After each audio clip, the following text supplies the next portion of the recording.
ইসরায়েলে ইরানের আকস্মিক হামলার পর তেহরানের সামরিক সক্ষমতা নিয়ে জানতে চাইছেন অনেকেই প্রশ্ন তুলছেন। যুক্তরাজ্য সহ গোটা পশ্চিমা বিশ্ব যেখানে ইসরায়েলকে সামরিক সহ অন্ধের মতো নানা ক্ষেত্রে সমর্থন দিচ্ছে, সে জায়গায় তেল আবিবে হামলার শক্তি পেল কিভাবে ইরান? সামরিক বাহিনী ছাড়াও শুধুমাত্র যুদ্ধের উদ্দেশ্যে একাধিক সুসংগঠিত ও প্রশিক্ষিত বাহিনী রয়েছে তেহরানের। শুধু তাই নয়, মধ্যপ্রাচ্যের বিভিন্ন দেশে ইরানের কট্টর সমর্থক সশস্ত্র বাহিনী রয়েছে, যারা প্রতিরোধ যোদ্ধা নামেও পরিচিত। মূলত ইরানের সরাসরি সহযোগিতা ও ইশারায় চলে এই সংগঠনগুলো। ইরানের এক ডাকেই যে কোনো যুদ্ধে ঝাঁপিয়ে পড়তে প্রস্তুত তারা। ইসরায়েলের আসলে কতটা শক্তিশালী সামরিক বাহিনী আছে? ইরানের সার্বভৌমত্ব রক্ষায় কেন ভরসার নাম ইসলামী বিপ্লবী গার্ড বাহিনী? তাদের সক্ষমতাই বা কেমন? তা তো জানাবোই। সেই সঙ্গে এবারের দৃশ্যপটে জানাবো ইরানের ক্ষেপণাস্ত্র, পারমাণবিক সক্ষমতা ও মধ্যপ্রাচ্য জুড়ে ইরানের শক্তিশালী প্রতিরোধ বাহিনী সম্পর্কে। আর সঙ্গে আছি আমি, ওমর ইনাম।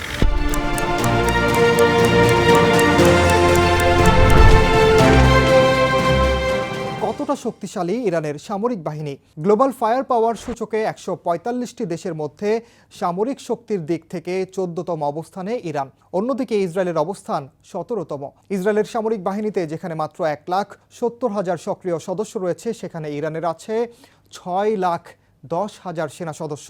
এর মধ্যে ইরানের অন্যতম শক্তিশালী বাহিনী ইসলামী বিপ্লবী গার্ড বাহিনী বা IRGCও রয়েছে। ১৯৭৯ সালে ইরানের ইসলামী বিপ্লবের পরিপ্রেক্ষিতে এই সংগঠনটি গঠন করা হয়। যুক্তরাষ্ট্র সমর্থিত সরকারকে হটিয়ে ইরানের নতুন শাসনকে রক্ষা করার জন্যই মূলত ইসলামী বিপ্লবী গার্ড বাহিনী প্রতিষ্ঠা করা হয়।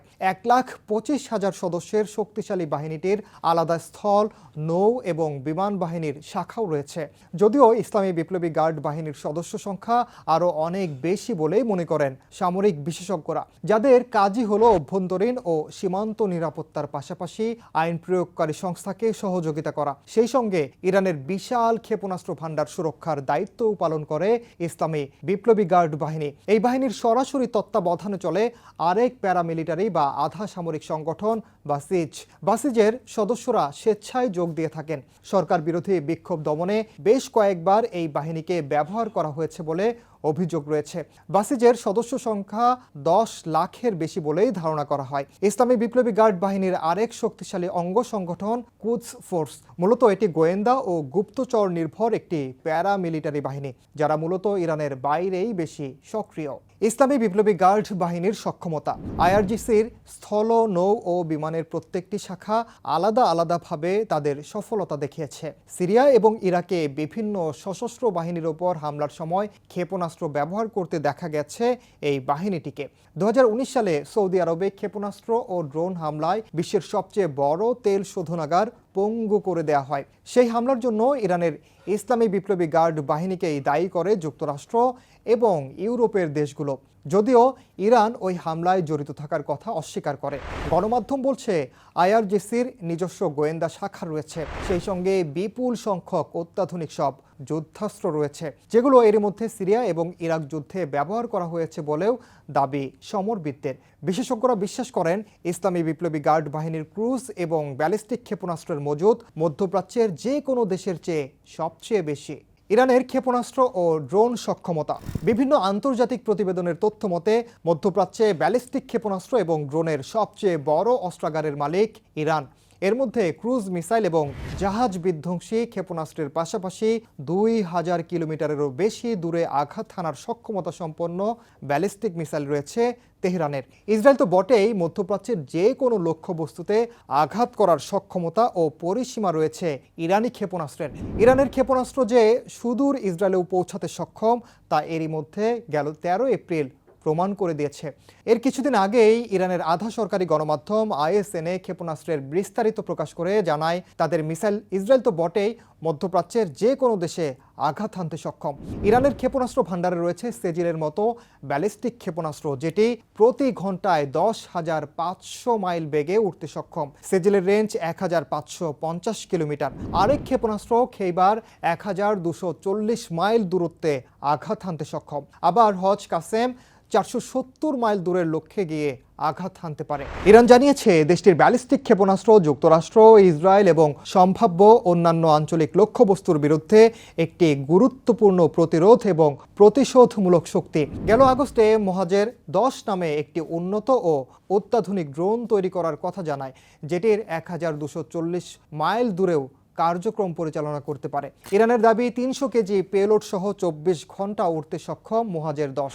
এছাড়া 2023 সালে প্রথমবারের মতো নিজেদের তৈরি হাইপারসনিক ব্যালিস্টিক ক্ষেপণাস্ত্র নির্মাণের কথা জানায় তেহরান। হাইপারসনিক ক্ষেপণাস্ত্র শব্দের গতির চেয়ে কমপক্ষে 5 গুণ দ্রুত উড়তে পারে এবং জটিল গতিপথে চলতে সক্ষম, যে ক্ষেপণাস্ত্রকে আটকানো অত্যন্ত কঠিন। ওয়াশিংটন ভিত্তিক বেসরকারি সংস্থা আর্মস কন্ট্রোল অ্যাসোসিয়েশন জানায়, ইরানের ক্ষেপণাস্ত্র কর্মসূচি মূলত উত্তর কোরিয়া এবং রাশিয়ার নকশার উপর ভিত্তি করে তৈরি করা। সেই সঙ্গে এতে চীনের সহায়তাও নেওয়া হয়েছে, যেখানে বলা হয় ইরানের স্বল্প এবং মাঝারি পাল্লার ব্যালিস্টিক ক্ষেপণাস্ত্রের মধ্যে রয়েছে শাহাব-1, যার আনুমানিক পাল্লা 190 মাইল। পারমাণবিক বোমা বহনে সক্ষম ইরানের বিমান থেকে উৎক্ষেপণযোগ্য ক্রুজ ক্ষেপণাস্ত্র KH-55 1860 মাইল পর্যন্ত ছুটে যেতে পারে বলে জানিয়েছে গণমাধ্যম। আবার অত্যাধুনিক জাহাজ বিধ্বংসী ক্ষেপণাস্ত্র খালিদ ফার্জ 1.1 টন ওয়ারহেড সহ 186 মাইল দূরত্বে আঘাত হানতে পারে। ইরানের পারমাণবিক সক্ষমতা কেমন? 2023 সালের জুনে ইরানের সর্বোচ্চ নেতা আয়াতুল্লাহ আলী খামেনি সাফ জানিয়ে দেন, পশ্চিমারা কোনোভাবেই ইরানকে পারমাণবিক অস্ত্র তৈরি করা থেকে আটকাতে পারবে না। সে সময় আয়াতুল্লাহ আলী খামেনি বলেন, ইরানের পারমাণবিক অবকাঠামো অক্ষত থাকলেই কেবল পশ্চিমাদের সঙ্গে চুক্তি করবে তার দেশ। পারমাণবিক অস্ত্র নির্মাণের কথা বরাবরই অস্বীকার করে আসছে তেহরান। তবে সাম্প্রতিক বছরে তেহরান ইউরেনিয়ামের মজুদ অনেক বেশি বাড়িয়েছে বলে দাবি পশ্চিমাদের। 2023 সালেই ইরানের মোট সমৃদ্ধ ইউরেনিয়াম আগের পারমাণবিক সীমার চেয়ে 21 গুণ বেশি ছিল বলেও দাবি পর্যবেক্ষকদের। বিশ্লেষকরা বলছেন, সিরিয়ায় ইরানি দূতাবাসে হামলার কারণে এ যাত্রায় পারমাণবিক হামলা থেকে বেঁচে গেছে ইসরায়েল। তবে ইসরায়েল সরাসরি ইরানকে লক্ষ্যবস্তু করে হামলা চালালে পাল্টা প্রতিশোধমূলক জবাবে পারমাণবিক হামলা চালাতে পারে ইরান। মধ্যপ্রাচ্য জুড়ে ইরানের শক্তিশালী প্রতিরোধ বা প্রক্সি বাহিনী, ইরানের প্রত্যক্ষ সাহায্য, সহযোগিতা ও সমর্থনেই পরিচালিত হয় লেবাননের হিজবুল্লাহ এবং গাজা উপত্যকায় হামাসের মতো সশস্ত্র গোষ্ঠীগুলো। অনেক বিশেষজ্ঞ মনে করেন, মধ্যপ্রাচ্য জুড়ে ছড়িয়ে থাকা এ ধরনের গোষ্ঠী ইরানকে নিরাপত্তা তো বটেই, গোয়েন্দা কার্যক্রমেও ব্যাপক সহায়তা করে। প্রতিটি গোষ্ঠীর হাজার হাজার সদস্য রয়েছে। বেশিরভাগ গোষ্ঠীরই মূল শত্রু ইসরায়েল ও যুক্তরাষ্ট্র সহ পশ্চিমারা। তাই ইরানের বিপদে যে কোনো ডাকে, যে কোনো সময় শত্রুর বিপক্ষে যুদ্ধে লড়তে প্রস্তুত রয়েছে এই গোষ্ঠীগুলো।